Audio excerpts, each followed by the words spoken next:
L'Organisation guinéenne de défense des droits de l'homme et du citoyen, OGDH, l'Association des parents victimes et amis du 28 septembre 2009, AVIPA.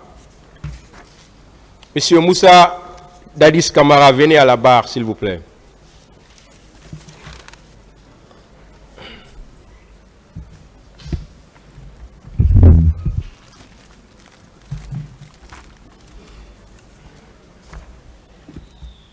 C'est vous.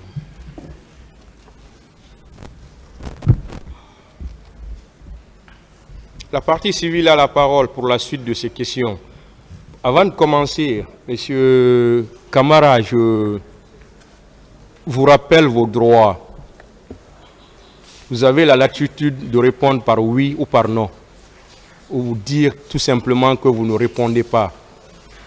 Merci, Monsieur le Président. Et en ce moment, le tribunal appréciera. Et la partie civile qui doit poser des questions a aussi le droit de poser toutes les questions qui vont dans le sens des faits. Mais là, je vous dirais tout simplement de ne pas accepter de discuter les réponses que l'accusé va donner. Si vous n'êtes pas satisfait d'une réponse, vous pouvez reposer la question autrement. Mais vous ne pouvez pas discuter les réponses données par l'accusé. Allez-y, maître.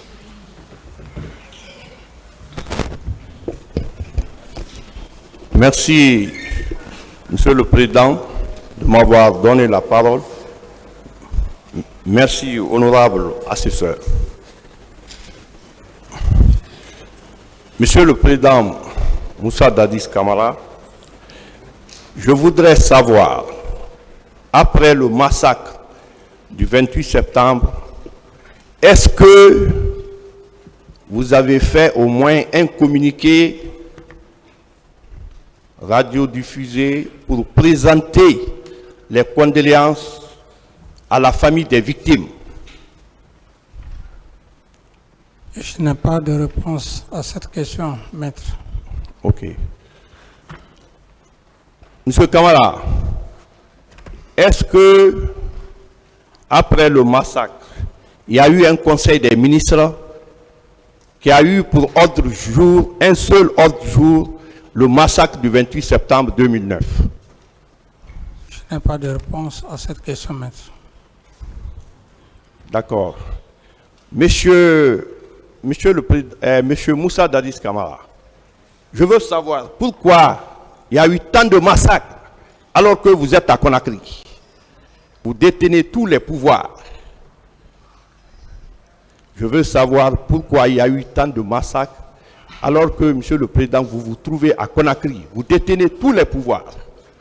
Merci, maître, pour cette question. Vous vous souviendrez que même dans une famille, le père de famille n'a pas toute la latitude de contrôler tous ses enfants lorsque ses enfants sont à l'école. À plus forte raison, la fonction d'un chef d'État. La fonction d'un chef d'État, vous déléguez des pouvoirs et vous ne pouvez pas tout savoir, maître. Ok. Selon les informations que vous avez recueillies après le massacre, les informations que vous avez eues avec vos proches, le gouvernement, les membres du CNDD, qu'est-ce qui a fait qu'au stade du 28 septembre, ce jour-là, ça a dégénéré? C'était indépendamment de ma volonté, maître. Ok. Monsieur Moussa Dadis Camara, lorsqu'il y a eu le massacre, la CEDEAO a déclaré qu'elle allait envoyer une force d'interposition pour protéger les civils. Mais vous vous êtes opposé. Quelle était votre motivation? Je n'ai pas de réponse à cette question, maître. D'accord. Monsieur Camara, est-ce que vous savez, est-ce que au moment des faits, le pouvoir était détenu par vous et qu'à tous les postes de commandement militaire, c'est vous qui nommez les gens? Maître, ça c'est...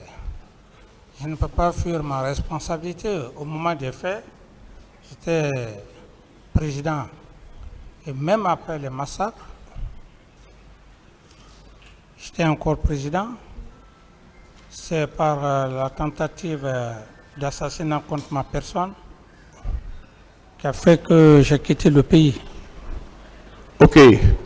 Monsieur Kamara, vous avez dit dans votre procès verbal, interrogatoire du 13 juillet 2015, vous avez déclaré que vous avez hérité d'une armée en déliquescence. Donc, vous le maintenez, une armée incontrôlée, vous le maintenez, non? Tout à fait. Voilà. Mais je veux savoir comment vous avez reçu à prendre le pouvoir et mettre 22 généraux à la retraite, alors que vous héritez d'une armée incontrôlée, mal organisée. Je ne saurais répondre à cette question, maître. Ok.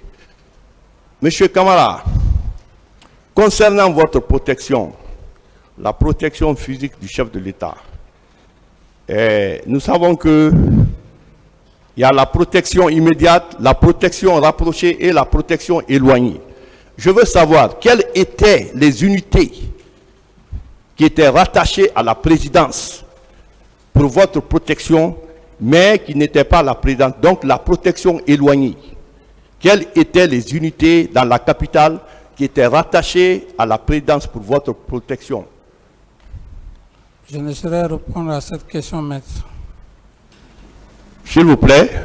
Je dis, je ne saurais répondre à cette question, maître. Ok. Quel était l'effectif du régiment, qui assurait votre protection? Il ne me revient pas de vous le dire, maître. Qu'est-ce que vous dites? Il ne me revient pas de vous le dire, maître. Ok. Monsieur Kamara, concernant la poudrière, tout le monde sait que la poudrière, c'est là où il y a l'arsenal de guerre. Le matériel de combat se trouve dans la poudrière. Comment quelqu'un qui est un sous-lieutenant peut détenir la clé? Parce que vous avez soutenu que la clé de la poudrière est détenue par Toumba. Qu'est-ce que vous en dites? Quand on parle de poudrière, ce n'est pas ce que vous imaginez pour dire qu'il y a une maison ou un magasin spécial dont les autres unités ne peuvent pas avoir leur magasin d'armement. Donc tout magasin d'armement où il y a des obus, des armes de guerre, dès lors qu'il y a des obus, des grenades, c'est déjà une poudrière par rapport à la question que vous posez. Et concernant la deuxième question, j'en ai déjà parlé.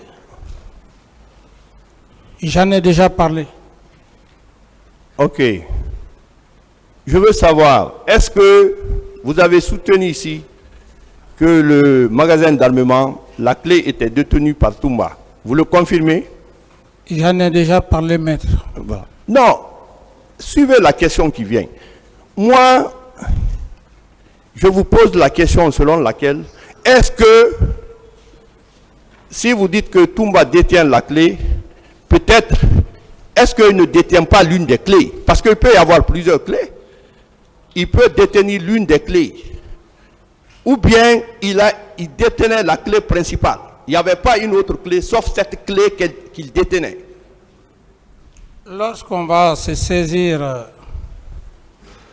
des armes de guerre et lorsqu'on a des explosifs,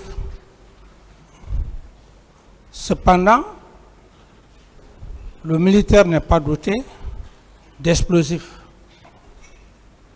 Et comme je l'ai dit, avoir la clé d'armement, Je prends juste un exemple. C'est comme lorsqu'on parle, par exemple, d'un travailleur, d'un agent de la Banque centrale. Et cet agent, il détient la clé, mais la clé est commandée par le gouverneur de la Banque centrale. C'est aussi clair que ça. Ok. Donc, si je comprends, Toumba détenir la clé, mais à votre nom. Non.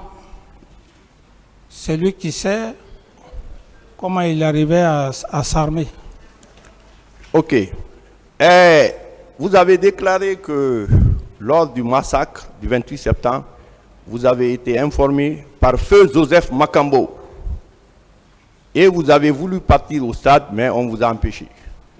Monsieur le Président, je veux savoir, est-ce que vous n'êtes pas parti au stade, mais est-ce que c'est exclu à travers votre bureau où vous êtes assis que vous fassiez des communications téléphoniques pour parler à certains en termes d'instruction? Non. Donc, vous n'avez pas été au stade et vous n'avez pas vous n'avez pas téléphoné pour vous entretenir avec vos proches? Non.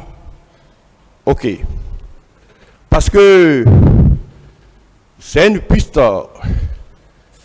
qui peut être exploitée parce que les communications téléphoniques, on peut remonter la filière pour savoir le contenu des conversations le jour du 28 septembre, 27 septembre, 28 septembre, 29 septembre. Ça relève de la discrétion du tribunal. Tout à fait. Si vous avez Voilà. ces moyens, Monsieur Kamala, oui. Au niveau, je veux savoir, quelles sont les attributions d'un commandant en chef des forces armées en transition, c'est-à-dire pendant son exercice? Monsieur le Président Moussa Dadis Kamara était commandant en chef des forces armées. Je veux savoir vos attributions. Je n'ai pas de réponse à cette question. Ok. Monsieur Kamara, vous avez déclaré ici que vous partagez le pouvoir avec le général Sekouba Konaté. Je veux savoir, est-ce que, quand vous étiez aux affaires, entre les différents membres du CNDD, bien sûr, le premier vice-président, c'était Feu Mamadouba Toto Kamala. Le deuxième vice-président, c'était général Sekouba Konaté. Est-ce qu'il y avait un écrit qui définissait les attributions de chacun dans l'exercice du pouvoir? Ça, c'est par rapport à la prise du pouvoir. C'était un compagnon d'armes auquel j'avais confiance. Et j'ai même déclaré ici, quand j'ai fait passer le communiqué de la prise du pouvoir, il m'a conduit jusqu'au pont 8 novembre. Sauf qu'après, plus tard, que j'ai compris que c'était dangereux. Donc, la confiance, c'est la confiance qu'il faut comprendre. Ce n'est pas un problème de hiérarchie, c'est la confiance. Ok. Lors d'une interview sur RFI, le journaliste vous a posé la question par rapport au massacre du 28 septembre.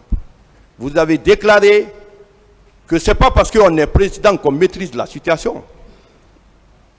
Et les ministres, chaque ministre doit jouer son rôle. Qu'est-ce que vous dites par rapport à ça? Quelle analyse faites-vous de cette déclaration? Posez clairement la question, que la question soit simple. Pour ma compréhension. Reprenez la question, certes, il n'a pas compris. J'ai dit, lors de votre interview sur la radio France Internationale, quand le journaliste vous a posé la question, vous avez dit concernant le massacre, c'est pas parce que, concernant votre responsabilité, vous avez répondu aux journalistes, c'est pas parce qu'on est président qu'on maîtrise toute la situation. il y a des ministres. Pourquoi il y a des ministres? Chaque ministre doit jouer son rôle. C'est ça. Oui, c'est tout à fait clair, maître, comme je vous l'ai dit, que ce n'est pas parce qu'on est président qu'on peut contrôler toute la situation. Ok.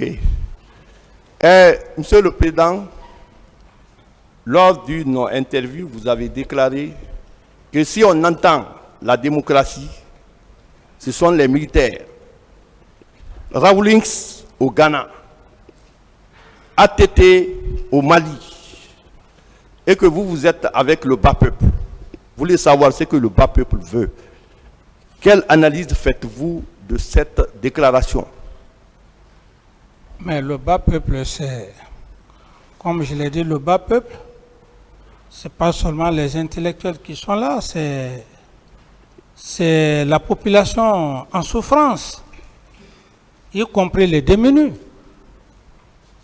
ceux qui vivent dans les quartiers, et les ménagères, par exemple, c'est un exemple. Ok. Dans votre audition à l'instruction définitive, vous avez déclaré qu'un officier de l'état-major est un concepteur, Monsieur le Président. Vous avez dit ça. Qu'est-ce que vous voulez dire? Qu'un officier de l'état-major est un concepteur. Qu'est-ce que vous voulez dire? Oui, maître, vous savez, c'est un métier. Je réaffirme, un officier d'état-major, c'est un officier de conception. Pourquoi un officier de conception? C'est juste un exemple pour vous. Le chef d'état-major général des armées n'a pas le temps de faire des travaux d'opération. Donc, les officiers d'opération, les officiers d'état-major, c'est eux qui conçoivent, c'est eux qui font la conception. Quand il s'agit, par exemple, lorsqu'il est question pour une armée d'aller combattre, ce n'est pas le général qui est là, c'est les officiers d'état-major. C'est dans ce sens qu'il faut comprendre, c'est le cerveau du général. Je vois. C'est comme, je prends juste un exemple, c'est comme la cour. Le président du tribunal a ses assesseurs. Ce sont ses techniciens, ses cerveaux en quelque sorte. Le procureur a ses substituts. C'est dans ce sens qu'il faut comprendre. Ok.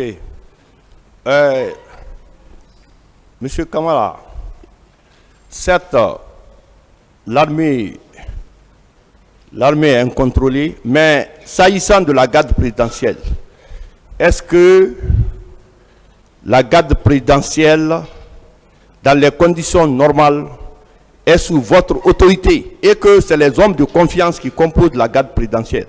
Lorsque la garde présidentielle va au stade pour massacrer, est-ce que on peut dire que la garde est partie là-bas et que vous n'êtes pas informé? Qu'est-ce que vous en dites?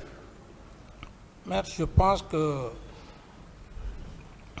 j'ai suffisamment parlé de ça. Oui. Et je reviens sur les propos de M. Toumba. Lorsqu'il parlait de sa formule, de sa célèbre formule, il parlait de noyaux et des électrons libres. Ce fut le cas. Ton aide de camp, en même temps commandant de régiment qui vient t'empêcher de ne pas aller au stade, pendant que vous êtes au bureau, il quitte dans un esprit comme pour dire qu'il va me chercher, mais c'est une aberration. Il faut d'abord passer voir, est-ce que le président est dans son bureau? Et surtout, il a déclaré ici qu'il avait déjà mis une garde pour dire que le président ne doit pas sortir. Et dans votre métier, c'est ce qu'on appelle la séquestration. Il ne vient pas voir cette garde pour se rassurer si le président est là.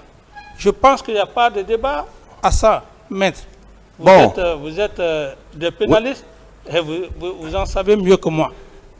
Voilà, monsieur le président Moussa Dadis Camara, ce que je n'ai pas compris, dès que la garde présidentielle est arrivée au stade et les hommes de Kaléa, la police et la gendarmerie ont créé le vide. Or, lorsque vous êtes chargé du maintien d'ordre, quelle que soit la situation, vous devez rester. Est-ce que cela, ce n'était pas une entente? Lorsque la garde présidentielle est là, eux, ils quittent. C'est comme si en droit, on dit la présence du procureur sur le lieu de l'infraction dessaisisse les officiers de police judiciaire. Pourquoi la police et la gendarmerie ont créé le vide avec l'arrivée de la garde présidentielle concernant le massacre? Est-ce que ce n'était pas une entente? Dès que nous verrons, vous quitter. Parce que ce qui va se passer, c'est autre chose. Une entente? Une entente entre qui et Une entente, c'est-à-dire que ceux qui viennent pour massacrer, quand ils arrivent, ils disent, bon, quittez, hein, sinon, si des choses vous arrivent, vous êtes responsable. Parce qu'ils sont venus pour tirer. Le lieu a été mis en état de siège. L'armée a pris le contrôle et on a tué les gens n'importe comment. Donc, monsieur le président, quelle analyse faites-vous de cette situation? D'abord, c'est la désobéissance à tout égard. Lorsque la police, la gendarmerie ont une mission régalienne s'agissant du maintien d'ordre, quel est le rôle d'un militaire, d'un aide de camp, à plus forte raison, un commandant de régiment? Quel est son rôle au stade? Je ne saurais répondre. Ok. Monsieur le Président, au moment où vous étiez aux affaires, une lutte avait été engagée contre les narcotrafiquants. Des gens ont été arrêtés au camp là-bas, interrogés. Est-ce que vous pensez que, une fois que les gens sont en infraction, c'est la justice qui doit se saisir immédiatement? L'intéressé est convoqué à la justice, mais on remarquait que la remarque qu'on a faite, on arrête et on interroge. Qu'est-ce que vous dites? Alors que la justice est là. Je n'ai pas de réponse à cette question, maître. Mais pas de réponse. D'accord. Je veux savoir, vous avez dit que l'affaire du 28 septembre a été un complot organisé par Alpha Condé, Sekouba Konaté et autres. Monsieur le Président, dès après le massacre, que vous vous êtes rendu compte que c'est un complot, pourquoi vous n'avez pas procédé à des arrestations? Parce que vous avez les moyens. Maître, vous savez très bien, aucun être humain n'est Dieu. Et dans l'histoire de l'humanité, ou dans l'histoire militaire, si on pouvait savoir ce qui pouvait arriver, on pouvait prendre des dispositions. Donc, par rapport à votre question, je ne pouvais pas le savoir. C'est comme vous avez vos collègues ici, vous portez confiance à un des avocats.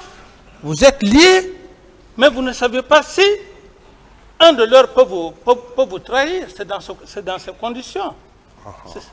Mais vous pouvez, par exemple, ceux qui sont avec vous, prendre des décisions administratives, la suspension. Parce que je me souviens, paix à son âme, feu Kélétigui Faro, secrétaire général à la présidence à votre époque, avait été suspendu. Ça avait même passé à la radio. Est-ce que vous avez le même pouvoir de suspendre ceux qui sont taxés de trahilleurs, de trahison? Ou bien, Monsieur le Président? Non, maître, j'estime que vous confondez deux choses. Dans l'exercice légal, lorsqu'il n'y a pas de problème, lorsqu'il y a des incompréhensions, vous pouvez prendre une sanction. Mais dans le cadre des massacres du 28 septembre, j'ai été très clair. À force de prendre une sanction, comme vous le dites, ou bien de mettre M. Toumba de ses fonctions, on ne serait pas là aujourd'hui devant vous. En plus, ma sanction était subordonnée, était même, si je peux le dire, était inférieure par rapport à la commission nationale qui a été faite, et le ministre de la Justice à l'époque, garde des Sceaux, a saisi le procureur général de la République, si j'ai bonne mémoire. Ensuite, il y avait une commission internationale. Alors, comment voudrez-vous que je puisse prendre une sanction du moment qu'il y a une commission nationale? Le procureur, le ministre de la Justice est saisi, une commission internationale. Il fallait me subordonner à ces deux institutions, à la fois nationale et internationale. Ok. Selon la commission nationale d'enquête indépendante, à la page 5, à la page 15, 7e paragraphe, il est écrit que les manifestants ont été blessés, fracturés. Certains manifestants qui couraient ont été abattus. Et une partie des manifestants se sont cachés dans la cour de la CMIS, Compagnie mobile d'intervention de sécurité. Et les militaires sont partis les pourchasser. Il a fallu l'opposition de la police pour dire ceux qui sont venus ici, ils ne vont pas sortir. Monsieur le Président, quelle analyse faites-vous de cet écrit qui a été fait contradictoirement sur votre présidence, que vous avez vous-même voulu que ça se fasse? Mais ça, c'est indépendamment de ma volonté. J'ai joué un rôle capital. Je ne me suis pas limité à l'international. Cette commission nationale, je n'avais aucune autorité sur cette commission nationale. Elle était indépendante. Et dans cette commission, il y avait même des magistrats aussi et une bonne partie de la société civile. Alors, donc, je suis vraiment désolé que vous me rappeliez de cette situation. Ok. Monsieur le Président, dans l'une de vos interviews, vous avez dit qu'on vous a posé la question de savoir pourquoi vous n'avez pas procédé à des arrestations.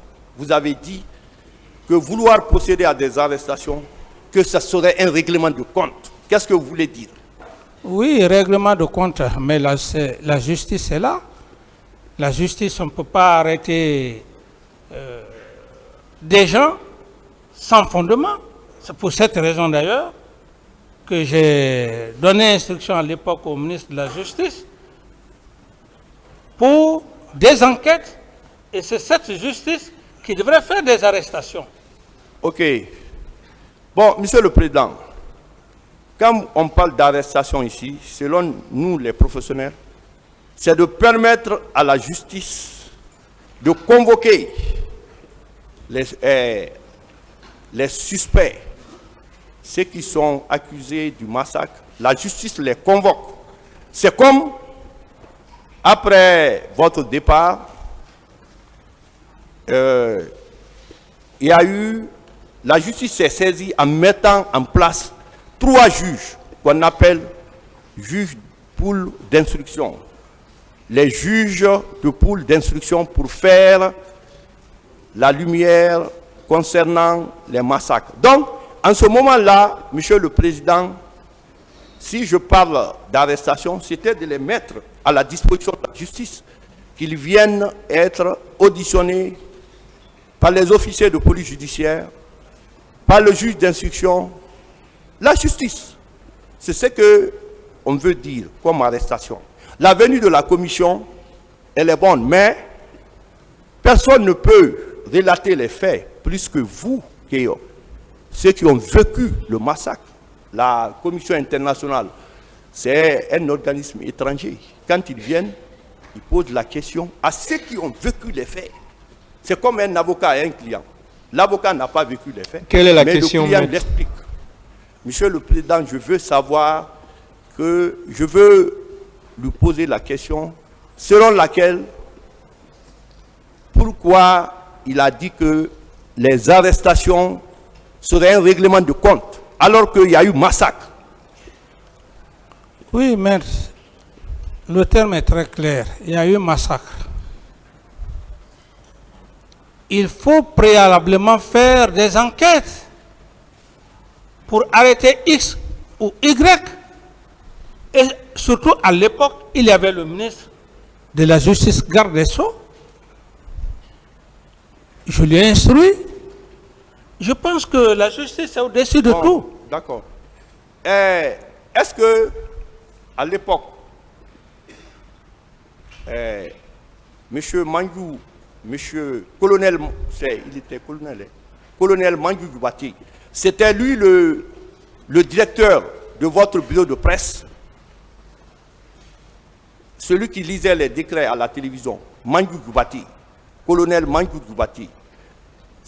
Est-ce que c'était lui le directeur du bureau de presse à la présidence?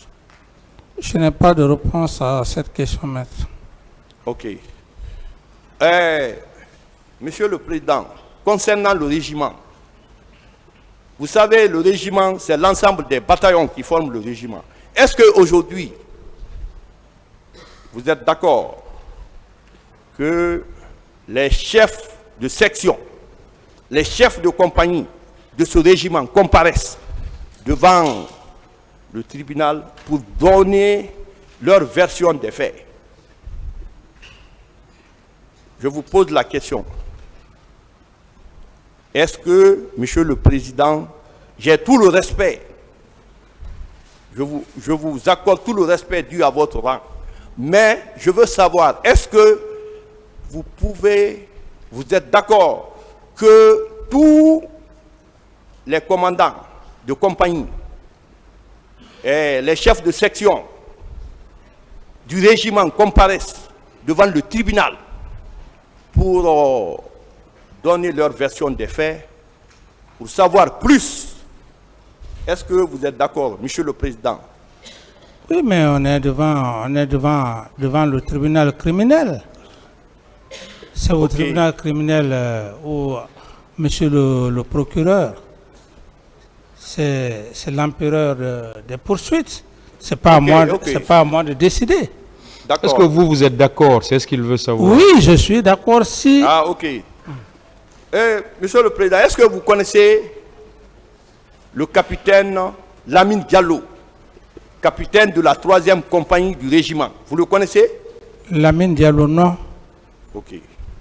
Est-ce que commandant Nanti de l'aviation militaire n'a pas été commandant du régiment à votre temps, qui est décédé maintenant? Commandant Nanti, colonel Nanti, il était en service à l'aviation militaire, mais qui est décédé maintenant. Non, je n'ai pas une idée très claire sur cette personne. Ok. Est-ce que à la télévision, vous avez suivi avec intérêt les images des femmes qui ont été violées lors du massacre. Reposez la question, maître. Je dis, est-ce qu'à la télévision nationale, concernant les femmes violées, on a fait sortir des images? Vous avez suivi, Monsieur le Président? Oui, comme je l'ai dit dans mon PV, j'ai vu des images très choquées. D'accord.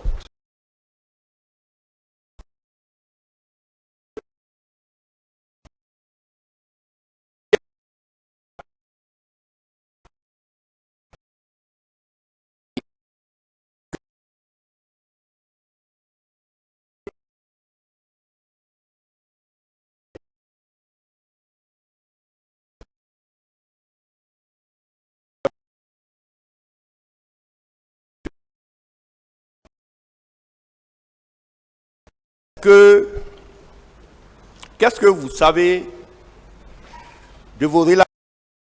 Qu'est-ce que vous savez de la garde présidentielle dans Feu Sambarou Djamankan?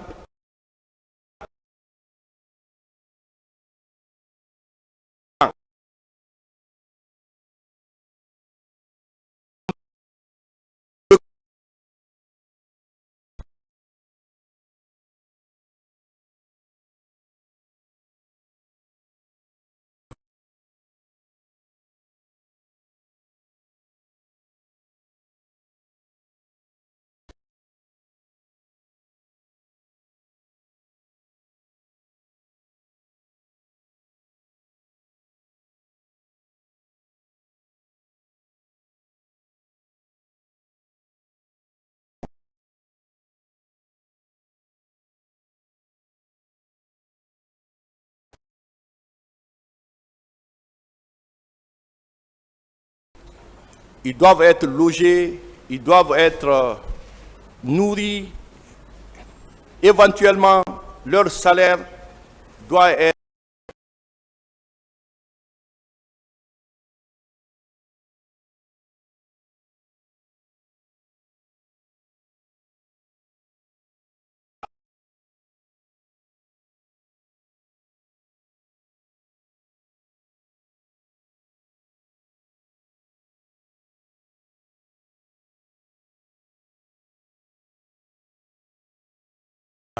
Très précis avec vous. Si c'est n'importe quel recrutement. oui, mais normalement, le ministre de la Défense ne peut pas recruter sans que, d'abord, pour les nourrir, pour les habiller. Je suis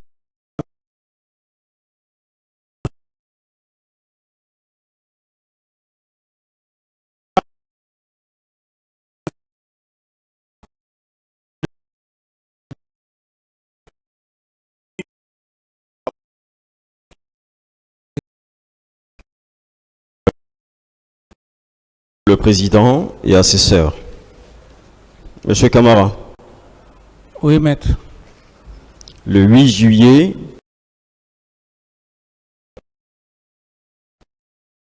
juge d'instruction